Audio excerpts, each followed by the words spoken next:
Olá, vocês estão me escutando? Se alguém puder confirmar, eu vou colocar o... Ah.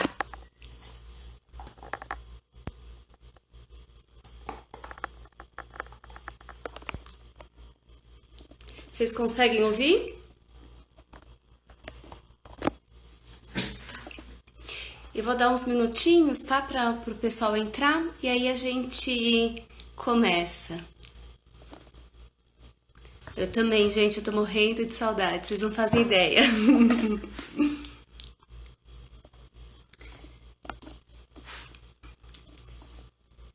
Deixa eu...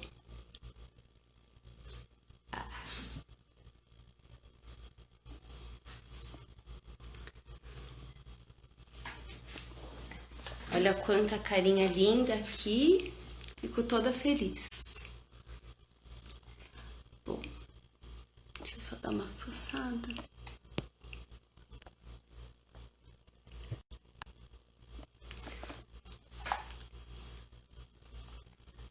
Eu vou começar me apresentando, né? Todo mundo, ao princípio, que tá aqui já me conhece, mas acho que vale a pena a gente fazer uma apresentação. Meu nome é Carla, eu sou nutricionista e eu sou responsável pela alimentação das crianças da Cycle faz 4 anos e meio, né? Então, é muita saudade, é muito gostoso ver as carinhas das pessoas aparecendo, porque é uma forma que a gente encontrou de estar pertinho também. A gente colocou a possibilidade dos pais enviarem as dúvidas, então eu já anotei algumas coisas aqui e quem quiser me perguntar alguma coisa, vai escrevendo que eu vou tentando acompanhar.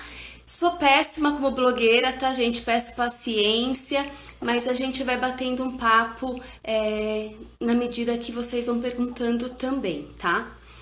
A primeira coisa que eu quero dizer é que assim que a gente publicou que íamos fazer a live, eu recebi uma mensagem de uma amiga minha falando que era muita maldade.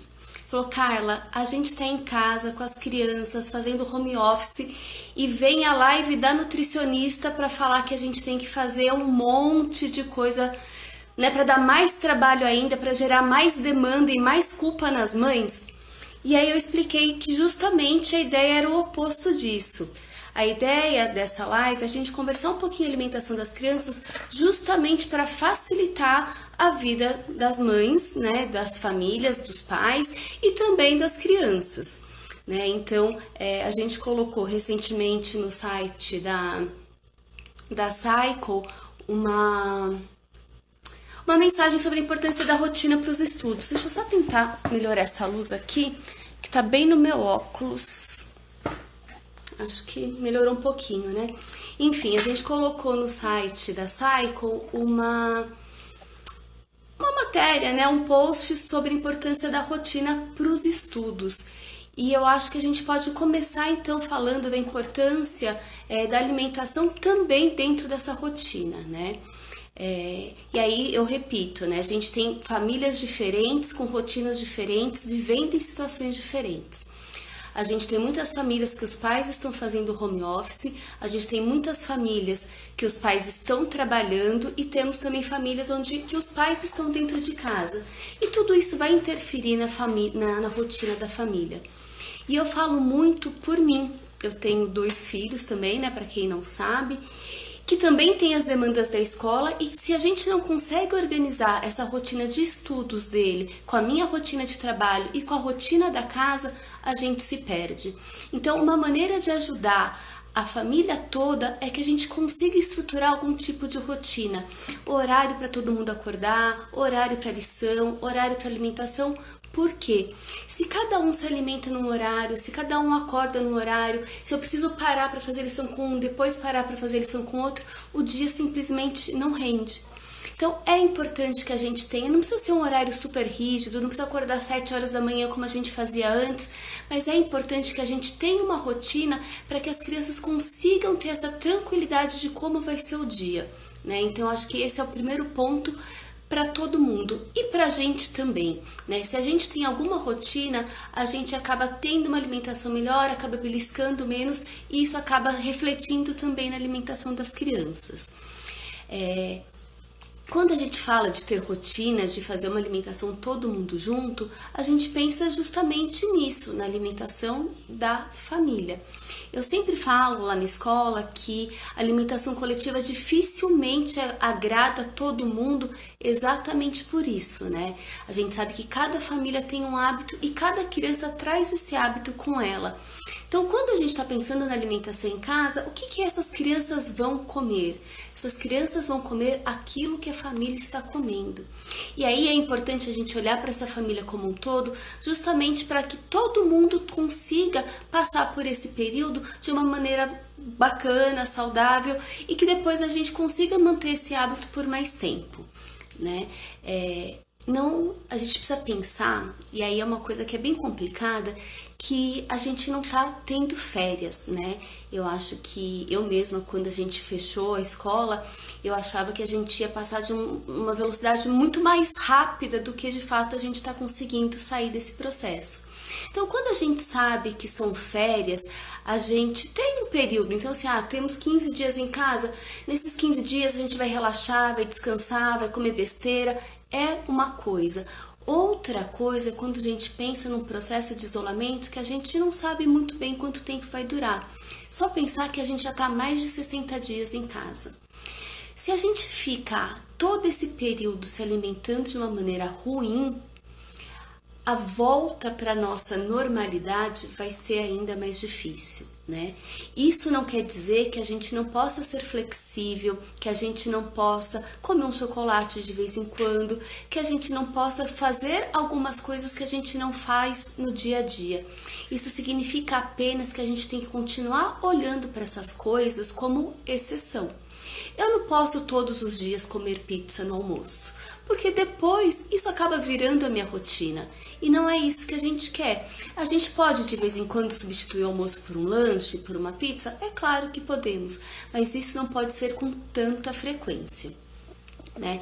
Então, acho que o primeiro ponto que eu queria falar é um pouquinho disso, de entender que é importante que a gente mantenha uma rotina alimentar saudável, uma rotina alimentar variada.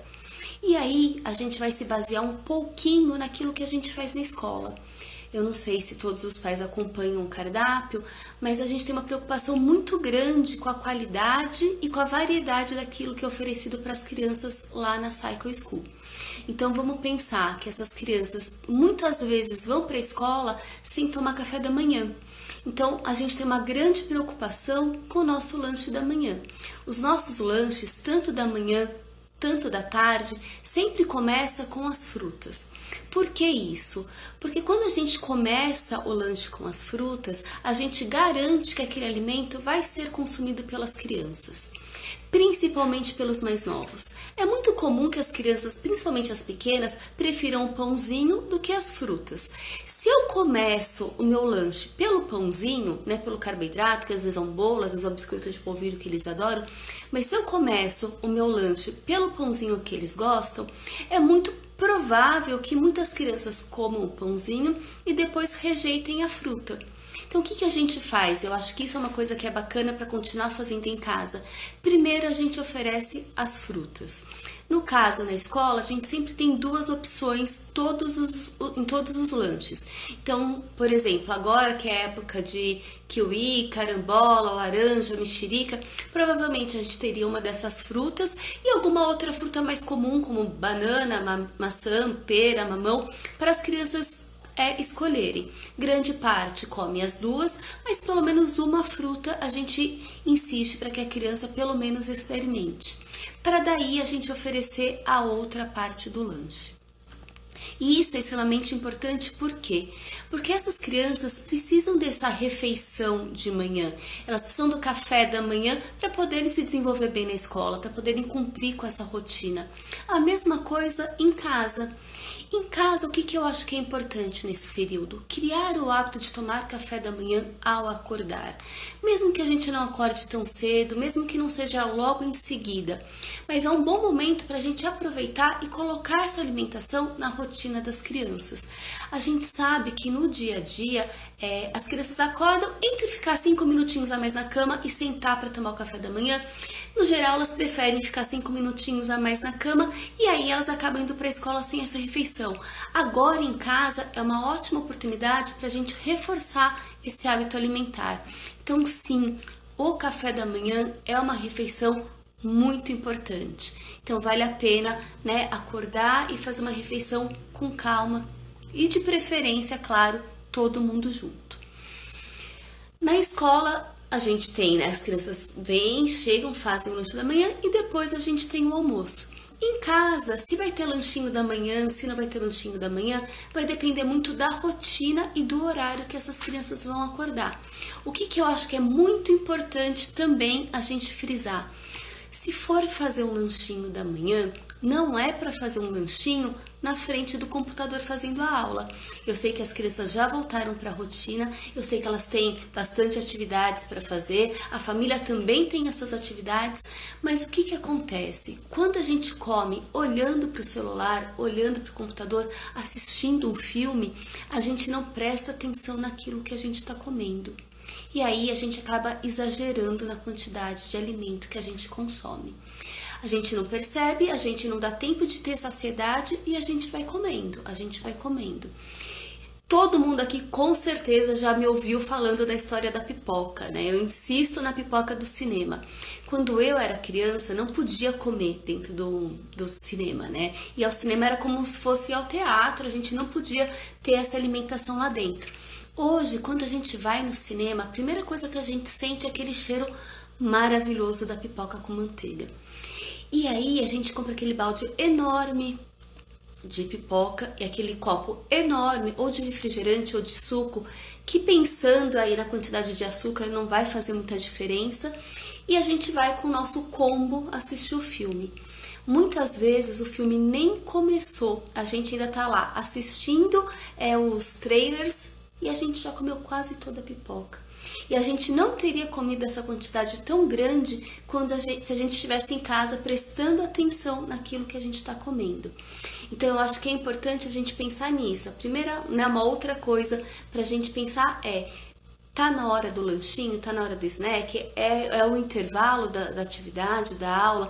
Tô com fome? Para o que você está fazendo. Senta.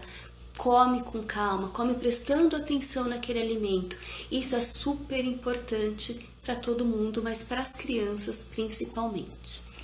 E aí depois vem o almoço. Ah, Carla, mas não dá pra gente ter tanta variedade assim dentro de casa, porque eu tô sozinha, preciso trabalhar, preciso fazer lição de casa com as crianças, preciso fazer almoço, preciso cuidar da casa.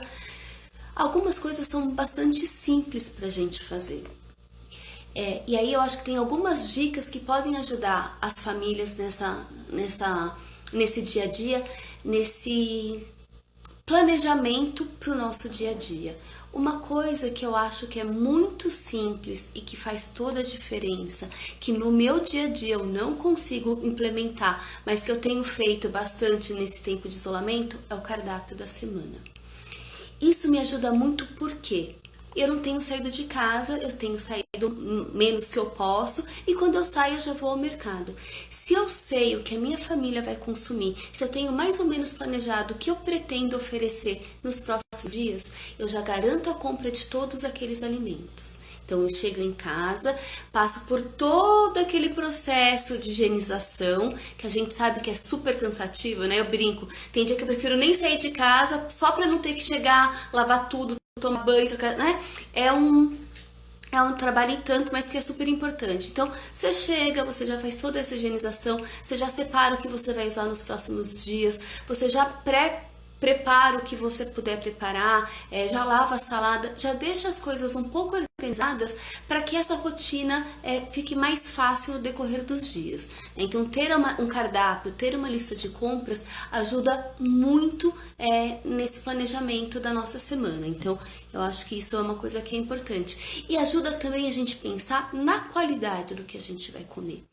Por que eu falo isso? Porque se a gente não pensa o que a gente vai comer, na hora que dá fome, a gente abre a geladeira, abre o armário e pega aquilo que é mais fácil. E a gente sabe que nunca aquilo que é mais fácil é aquilo que é mais saudável, aquilo que é mais gostoso. Então, claro, a gente tem que ter algumas coisas coringas? Tem que ter uma comidinha congelada, tem que ter algumas coisas que facilitem a nossa vida. Mas se a gente conseguir planejar isso antes, ter esses alimentos já pré-preparados ou mesmo congelados, né? Se a gente conseguir, de repente, um dia fazer uma quantidade maior e congelar, isso ajuda bastante a ter variedade e ter qualidade nessa nossa alimentação. Uma outra coisa que eu escuto muito é que eu não consigo trabalhar, fazer lição de casa, cuidar da casa e cozinhar. Tenho comprado comida pronta. É bom? É ruim? Depende daquilo que a gente compra. Então, a gente tem muitas opções de alimentos preparados, prontos, iFood, aplicativos, enfim. A gente pode escolher alimentos com uma qualidade melhor.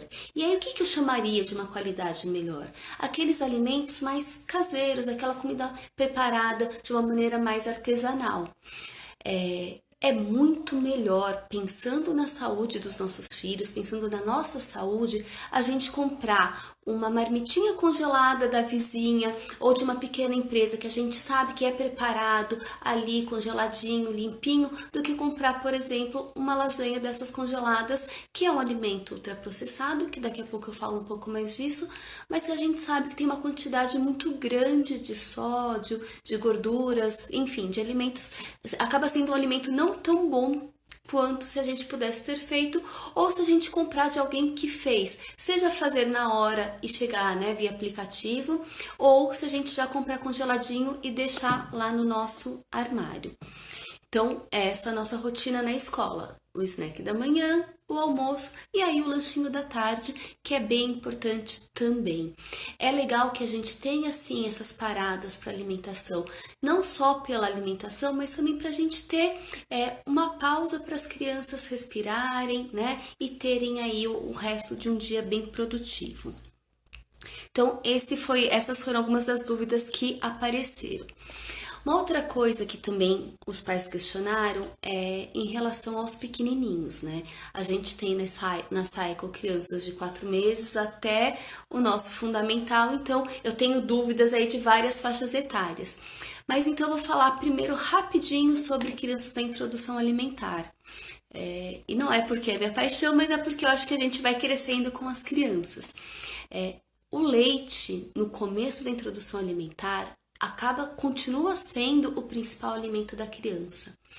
É normal que muitas crianças demorem para engrenar nessa introdução alimentar, né? E aí o que a gente tem que fazer? Nós temos que oferecer, nós temos que estimular essa criança a experimentar os alimentos. Mas a gente tem que entender que para ela é uma transição. Então, tudo bem que essa criança não coma tão bem e a gente precise manter o leite. Aos poucos, essa criança vai fazendo essa transição. E aí a gente consegue ir substituindo as mamadas pela alimentação. Então, é importante oferecer, é importante estimular, mas a gente sabe que não são todas as crianças que comem bem do dia para a noite. Então, cada caso é um caso, né? A gente tem poucas crianças nessa fase no berçário, mas qualquer dúvida também a gente conversa. Mas por que eu falo que é comum no começo e é possível no começo substituir o leite pela comida? Porque muitas vezes a criança vai querer postergar essa substituição por muito tempo. A gente tem algumas crianças que preferem a mamadeira, que preferem o leite à refeição. E aí a gente vai criando um ciclo vicioso, porque a criança não come, a gente fica preocupada e oferece o leite. Essa criança saciada com leite não vai aceitar a próxima refeição, a gente vai ficar preocupada e vai oferecer um outro leite. E a gente não consegue quebrar esse ciclo da recusa alimentar. Então, enquanto eles são pequenininhos, né, a gente fala que até 1 ano, quando a criança teoricamente entra na alimentação da família, é tranquilo. A gente sabe que muitas vezes é inclusive necessário que essa criança tenha essa complementação do leite. Mas depois a gente tem que ir espaçando essas mamadas para a gente não interferir na alimentação, né? Então eu sempre falo, a criança já é maiorzinha, se um dia ela recusar a comida e ganhar mamadeira em seguida, ela vai ficar feliz. Se ela fizer isso no segundo dia, ela vai ficar feliz. Se ela fizer isso no terceiro dia e ganhar essa mamadeira logo em seguida, ela vai perceber que quando ela rejeita alguma coisa que ela não quer, ela ganha como prêmio uma coisa que ela gosta. E aí ela vai começar a rejeitar sempre, para sempre ter o leite dela. Então é importante que a gente ofereça a comida, que a gente estimule a criança a aceitar essa alimentação e que, no caso dessa criança não aceitar a alimentação, a gente dê um tempo antes de oferecer a mamadeira, né? Por quê? Para ela não entender que isso é um substituto. Tô falando da mamadeira, mas isso também serve para o chocolate. Isso também serve para o miojo, isso também serve para a bolachinha. Nenhuma família quer ver uma criança sem se alimentar. Eu falo que a alimentação é uma coisa muito concreta, né? Você monta o prato da criança, você coloca lá e a criança não come, você tá vendo que a comida continuou lá. E isso é muito preocupante para os pais. Então, quando a criança não come, a gente tem sim a tendência de oferecer alguma coisa que ela gosta. E aí a gente ensina essa criança de que se ela não comer, ela vai ter um prêmio. Na escola eu brinco que eles não têm escolha, né? Eles vão ter o almoço, ter o snack. E se eles não gostarem de nenhum daqueles alimentos, se eles recusarem, a gente vai, dentro daquilo que a gente acredita, né, que seja saudável, oferecer uma outra fruta que a criança goste, tentar oferecer alguma coisa para ela comer, mas nunca vai ser o chocolate. Que a gente não tem, né? A gente não oferece esse tipo de alimento na escola. Então, eu brinco que pra gente acaba sendo muito mais fácil lidar com essas recusas alimentares do que os próprios pais. Primeiro porque a gente tem uma rotina muito mais rígida, tem horário, então todo mundo vai junto pro refeitório, lava a mãozinha, senta na mesa, né? Monta o pratinho, e também porque a substituição não é aquilo que ele tá esperando, né? Não é o chocolate, não é a mamadeira, vai ser sempre uma outra fruta ou um ovinho, alguma coisa que a gente consiga preparar que a criança goste. Então, uma dica que eu dou para os pais que têm crianças com dificuldades alimentares é que sempre no pratinho dela tem alguma coisa que ela goste, né? Então, o que é o ideal do almoço de uma criança? O ideal é que seja a comida que o pai está comendo ao lado, que a mãe está comendo ao lado. O que deveria ter no prato desse pai e dessa mãe, né? A gente sempre fala que tem que ter uma salada, né? Então, na escola, a gente sempre tem duas opções de salada, uma folha e um tomate, ou pepino, cenoura, o arroz e o feijão. Uma proteína animal, a gente serve proteína animal todos os dias na escola, tem algumas famílias que não consomem, e aí a gente conversa com os pais no caso a caso para ver a melhor maneira de substituir esse alimento. Então vamos lá, salada, o arroz, o feijão, a proteína, e sempre temos um legume refogado. Seria o ideal que a gente tivesse esse mesmo prato em casa? Seria. A gente fala da importância da variedade, né? De ter muitas cores no prato. Para quê? Para justamente garantir uma grande variedade de micronutrientes.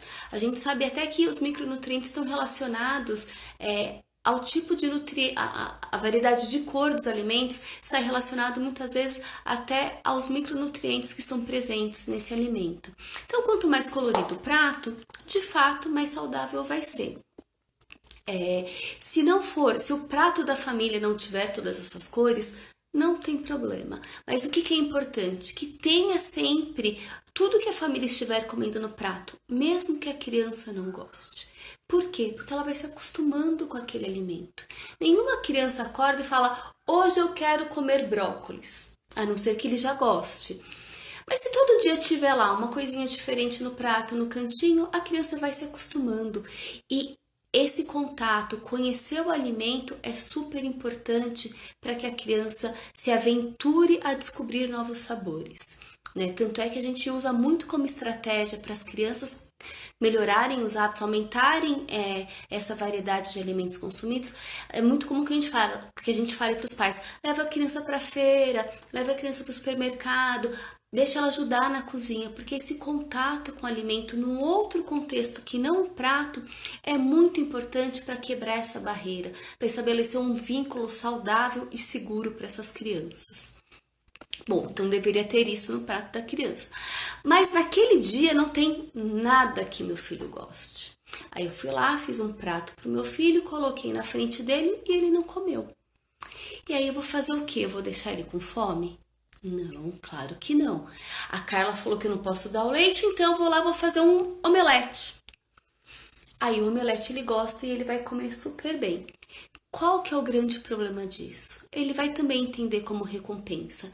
Então, eu acho que é bem importante que dentro de tudo que tenha no prato, tenha pelo menos 2, 3 coisas que a criança goste, para garantir que a criança vá fazer a refeição dentro daquilo que a família está comendo. Vocês perceberam que eu estou sofrendo com fome, né?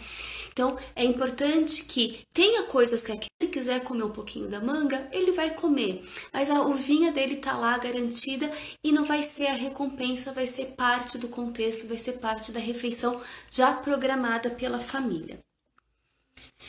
Uma outra coisa que é importante é a apresentação da comida, né? Eu acho que a gente não precisa ser MasterChef, mas a gente come com os olhos, as crianças comem com os olhos. A gente não come tudo misturado todos os dias. Tem criança que gosta, né? A gente vai oferecendo, vai misturando, mas é importante para a criança reconhecer aquilo que tem no prato dela, reconhecer aquilo que ela está comendo. Então, o cuidado na hora de colocar esse prato, às vezes até de colocar num prato bonito, né? De arrumar a mesa com as crianças, acaba sendo um grande estímulo para elas. Já falei de não oferecer só o que gosta, né? É importante ter coisas que a criança gosta, mas a gente não pode só reforçar isso, porque a gente tem que sempre aproveitar essa experiência para oferecer novos sabores, novas texturas, né?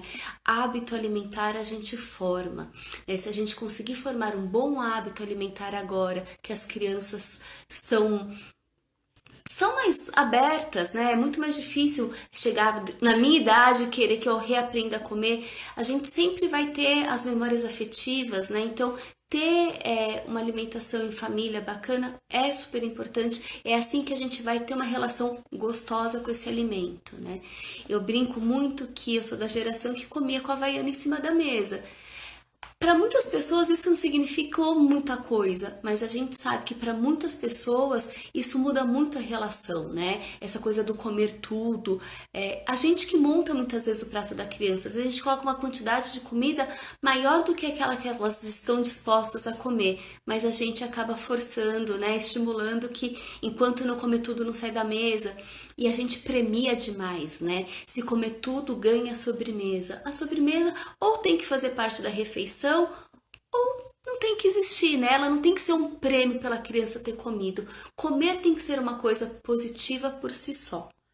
Deixa eu ver se tem mais alguma coisa. Ah, sim, tem mais uma coisinha aqui que que eu recebi de pergunta. A gente fala muito, né, então, para as crianças com dificuldade alimentar, que é importante levar na feira, levar no supermercado, ajudar a escolher. E hoje em dia, não levem as crianças no supermercado, não levem as crianças na feira. Mas dá para a gente trabalhar essa relação com a comida, essa participação na escolha, na compra de outra forma. O primeiro ponto é aquele que eu falei, chamar a criança para ajudar, pensar no cardápio da semana, né? Para a gente alinhar, então esse dia a gente vai comer uma coisa que você não gosta tanto no almoço, mas à noite a gente faz um jantar mais caprichado. Então trazer a criança para ajudar nessa decisão, trazer a criança para ajudar a preparar, ajudar a colocar a mesa, é extremamente bacana, principalmente para os mais velhos, né? Eles gostam de cozinhar. A gente vai explicando, a gente vai contando, a gente consegue usar o ato de cozinhar para ser um momento gostoso na relação, né? Então, é um momento que você vai estar com seu filho, vocês dois fazendo a mesma coisa juntos, né? Com o mesmo objetivo, cria vínculo, cria laço, cria memória. E claro que tudo que eles ajudam a fazer, eles têm muito mais curiosidade de experimentar, porque eles são responsáveis por aquilo também. Então, continuar cozinhando, trazer essa criança para as decisões da alimentação da família, mesmo que elas não saiam para comprar nesse momento, é muito legal. E aí, só para reforçar a questão dos ultraprocessados, né? Aquilo que eu falei. A gente tem hoje, né? Hoje não, nosso guia já não é tão novinho assim, mas o Guia Alimentar da População Brasileira reforça algumas coisas que para mim são essenciais. São coisas que eu acredito e que eu tento implementar tanto na minha vida pessoal quanto no meu trabalho com as crianças. Que é, primeira coisa, esse resgate das nossas culturas alimentares, né? Eu brinco que tem algumas comidas que têm gosto de infância, que tem cheiro de infância.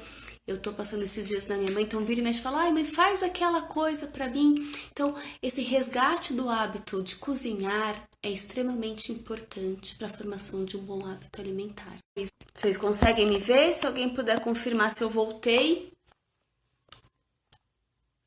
Bom, eu espero ter voltado, tá? Eu vou continuar a falar, qualquer coisa vocês me param.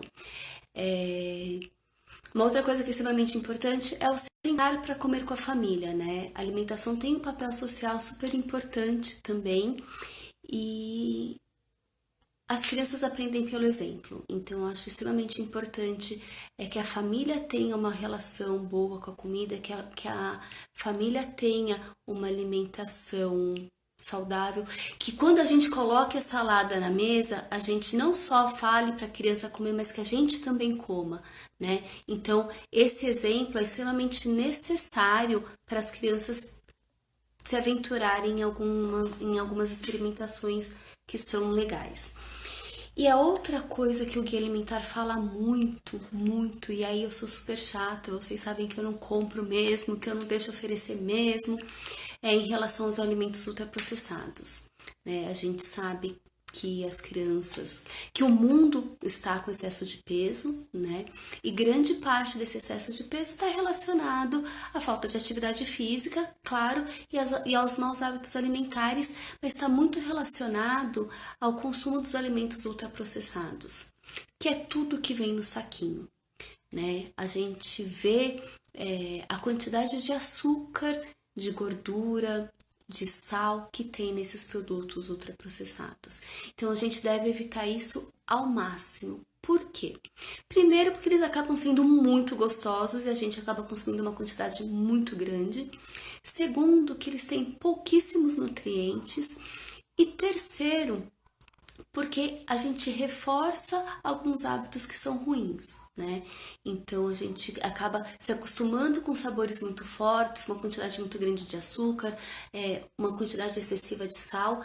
A gente sabe que o sal, né, o sódio é um conservante super barato, então mesmo em produtos doces, outro dia o Valentim falou para mim, mãe, por que tem sal nisso se isso é doce? Né? Porque é para conservar esse alimento. A gente sabe que eles têm uma série de aditivos que a gente não precisa e que muitas vezes a gente nem percebe, nem sabe o que é, né? Então eu acho que como última dica é isso, é se preocupar com a qualidade daquilo que a gente come. Então, como eu falei, vai comprar comida? Vamos comprar uma coisa menos processada? Vou comer um hambúrguer? Eu não preciso comer um hambúrguer das grandes redes que a gente sabe que tem uma quantidade de sódio absurdo. Eu posso comprar um hambúrguer de uma hamburgueria mais artesanal, que vai ter muito mais sabor, que vai ter muito menos conservantes. Eu vou comprar um pão, eu posso comprar um pão de qualidade melhor, um pão de fermentação natural. Eu vou comprar um pão de saco, né? Um pão processado. Eu posso virar para ver no rótulo qual pão é melhor. Eu acho que a gente tem uma quantidade muito grande de informações nos rótulos e a gente não sabe nem mais o que é importante de ver o que não é. Então eu sempre brinco que assim, não precisa ler tudo que está escrito. Vou comprar um pão. Para fazer pão eu preciso de farinha, de um pouco de sal, água, enfim, 5 ingredientes. Virei os dois rótulos. Um tem 10 ingredientes, outro tem 40. Tem um monte de nome que eu nem sei do que se trata. Você pode ter certeza que o pão com menos ingredientes é muito mais saudável. Não preciso ler tudo, não preciso ficar meia hora dentro do supermercado, ainda mais agora que a gente tem pressa, a gente não quer se expor. Mas eu consigo rapidamente virar os alimentos e comparar e optar sempre por aquele que for mais saudável, que tiver menos conservantes, pensando na qualidade da alimentação da nossa família, né? A alimentação dos nossos filhos vai ser o reflexo da nossa alimentação. Então, acho importante a gente pensar nessa família como um todo e não só nas crianças. Acho que das perguntas que tinham me mandado, eu já fiz todas. Eu não sei se alguém quer perguntar mais alguma coisa, Mas de qualquer maneira, o que eu gostaria de frisar é que esse é o momento que a gente tem que se manter bem alimentado, né? Se eu tiver uma alimentação boa, com bastante vitaminas, minerais, fibras, se eu ajudar o meu corpo a funcionar de uma maneira saudável, bacana, eu fico muito mais saudável e com isso o risco de adoecer acaba sendo menor. Comida que se come dentro de casa, né? E não precisa ser nada radical, né? Não, eu falo, não precisa. Eu acho que esse é o pior horário para internet, né? Mas enfim, já só pra gente terminar, eu acho que o que a gente tem que pensar é como a gente pode ter uma boa alimentação dentro da realidade que a minha família está vivendo hoje, uma rotina que a minha família está vivendo hoje, dentro das coisas que a gente gosta, que a gente tem o hábito de, né, de consumir. Então, assim, não precisa fazer grandes mudanças, eu acho que esse não é o momento de grandes mudanças, mas é o que eu sempre falo, as nossas crianças, por exemplo, têm o hábito sim de comer muitas frutas ao longo do dia. Então, se a gente continuar oferecendo essas frutas para as crianças, a gente vai estar fazendo um bem enorme para a saúde delas. Elas têm sim o hábito de comer legumes todos os dias. Muitas vezes demora um pouquinho para eles se acostumarem, né? Eu brinco, por exemplo, o purê de abóbora. Antes todo mundo fazia cara feia. Agora as crianças já ficam felizes no dia que é o purê de abóbora. Por quê? Porque isso começou a fazer parte da rotina dela. Então é importante que a gente construa e fortaleça esses hábitos saudáveis. E eu fico aqui à disposição, qualquer dúvida que vocês tiverem, manda mensagem pra gente, ou no e-mail, ou então mesmo nas redes sociais da escola, o Délio passa para mim, pra gente poder manter esse contato. Espero que muito em breve a gente esteja junto novamente. Um beijo para vocês, obrigada para todo mundo que, né, parou o seu feriado para ficar aqui comigo. Foi uma delícia ver um monte de carinha conhecida e daqui a pouco a gente tá de volta, tá bom? Um beijo. Tchau, tchau.